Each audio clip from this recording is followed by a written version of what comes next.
The phone rings at 3 in the morning. On the other end, a voice says, "The king is dead. Welcome to History Unwritten." Today, what if Elvis Presley had not died in 1977, and the world we almost had? August 16th, 1977, Graceland Mansion in Memphis, Tennessee. Elvis Aaron Presley, 42 years old, the man who changed American music forever, collapses in his bathroom. His heart, ravaged by years of prescription drug abuse, painkillers, sedatives, amphetamines, simply gives out. The autopsy will list 14 drugs in his system. His girlfriend finds him face down on the carpet. By the time the ambulance screams through the gates, it is too late. The king of rock and roll is gone. But his death was not inevitable. Just months earlier, his doctor had begged him to check into a hospital, to get clean, to save his own life. Elvis refused. He had a tour coming up. He had fans waiting. He could not admit weakness. That decision killed him. But what if, in those final months, someone had gotten through to him? What if Elvis had said yes? July 1977.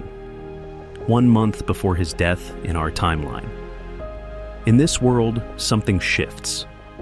Maybe it is his daughter Lisa Marie, 9 years old, who hugs him after a concert and whispers that she is scared. Maybe it is his girlfriend Ginger Alden, who threatens to leave unless he gets help. Maybe it is simply that Elvis looks in the mirror one morning and does not recognize the man staring back.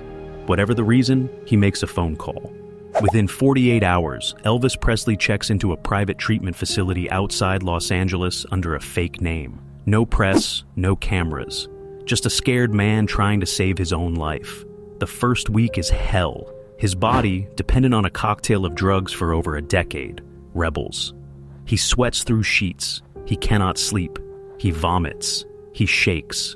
The doctors tell him his liver is damaged, his heart is enlarged, his colon is barely functioning. But he stays. Day by day, the fog begins to lift. October 1977, 3 months clean. Elvis walks out of treatment 30 pounds lighter, clear-eyed and terrified. His manager, Colonel Tom Parker, is furious. The canceled tour dates cost millions, but Elvis fires him. For the first time in 20 years, he takes control of his own career. He hires a new team. He starts writing again. In December, he enters a recording studio in Nashville, not to pump out another soundtrack album, but to make the music he actually wants to make. The session musicians who show up expecting the bloated, distracted Elvis of recent years find someone else entirely. He records for 12 hours straight. His voice, which had grown slurred and uncertain, is powerful again. The album that emerges in early 1978, simply titled Alive, is raw and honest. Blues, gospel, and rock and roll stripped down to their bones. Critics who had written him off are stunned. The first single climbs to number 4 on the charts. It is not the top, but it is a start. Elvis is back, 1979 through 1981. Elvis does not try to be 25 again.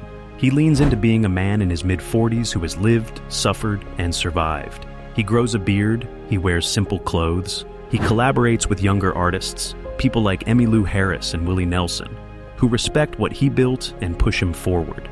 In 1980, he plays a small club in New York City, unannounced, 200 people, no jumpsuit, just him, a guitar, and the songs.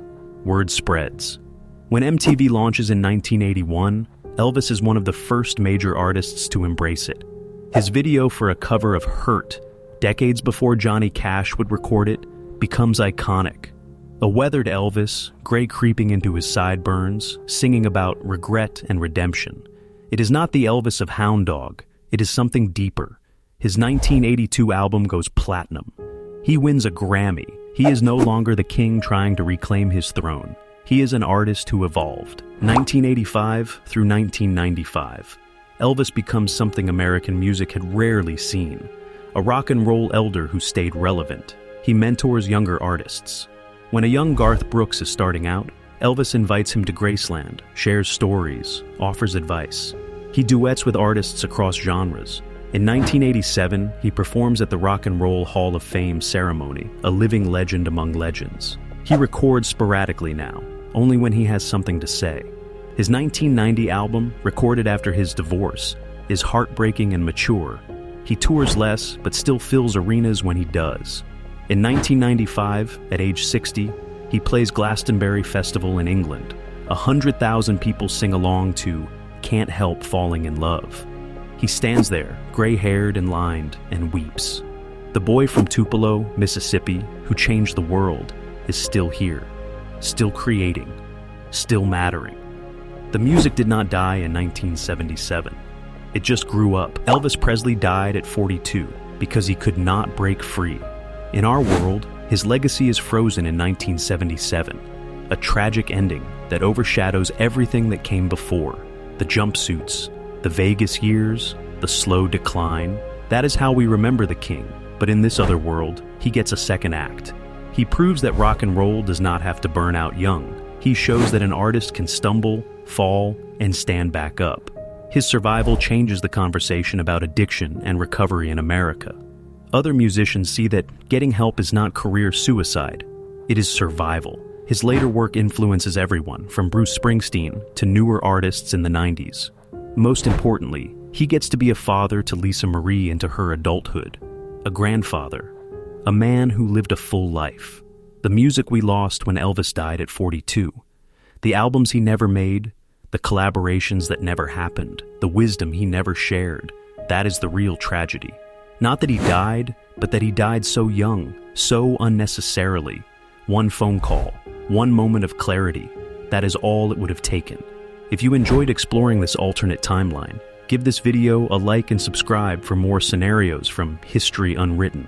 What do you think? Could Elvis really have made this comeback, or was the damage already done? Let me know in the comments below. Thanks for watching, and I will see you in the next one.